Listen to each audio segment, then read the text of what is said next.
Footage has emerged of the moment Prince Charles and the Duchess of Cornwall shook their stuff on the dance floor.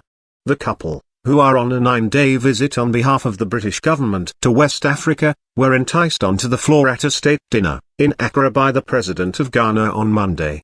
Camilla, who was wearing a pink Anna Valentine evening gown, with huge diamonds at her ears and throat, proved to be a formidably nifty mover as she boogied with the Ghanaian leader. Twinkle-toed Charles held hands with the First Lady for a more traditional shuffle around the floor. The Prince was sporting the Companion of the Order of the Star of Ghana, honorary division, which had been just gifted by the President, with the help of several staff who struggled to get it over his dinner jacket.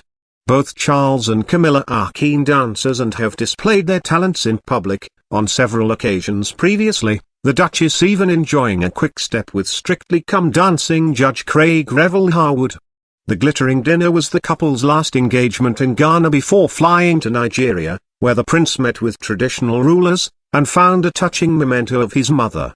Charles was introduced to 7 of the country's most powerful regional leaders, at the residence of the High Commissioner in Abuja, and immediately spotted that one of them, the Emir of Kano, had arrived in a Rolls-Royce Silver Wraith driven by the Queen, when she visited the country, in 1956.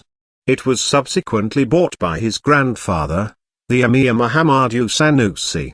So that car has been at the palace, since 1956, he explained.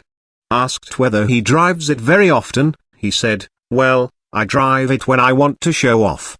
If I come to Abuja and have a meeting with the president, then I often take it as no one has a car like that."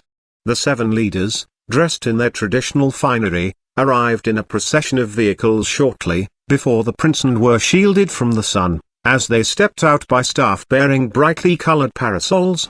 They waited inside for the guest of honor to enter before being introduced to him, one by one. After a handshake and an exchange of pleasantries, each man leader offered the British royal a gift, bowls, fans and books, which Charles warmly thanked them for. The group was led by His Eminence, the Sultan of Sokoto, and followed by the impressively dressed His Imperial Majesty, the Ooni of Ife, who also carried a glittering staff.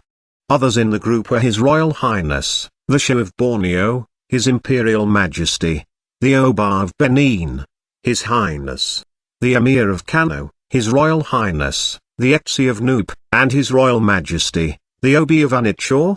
One member of the entourage couldn't resist snapping a royal selfie of his boss, the Emir of Kano, with the prince, despite the solemnity of the occasion.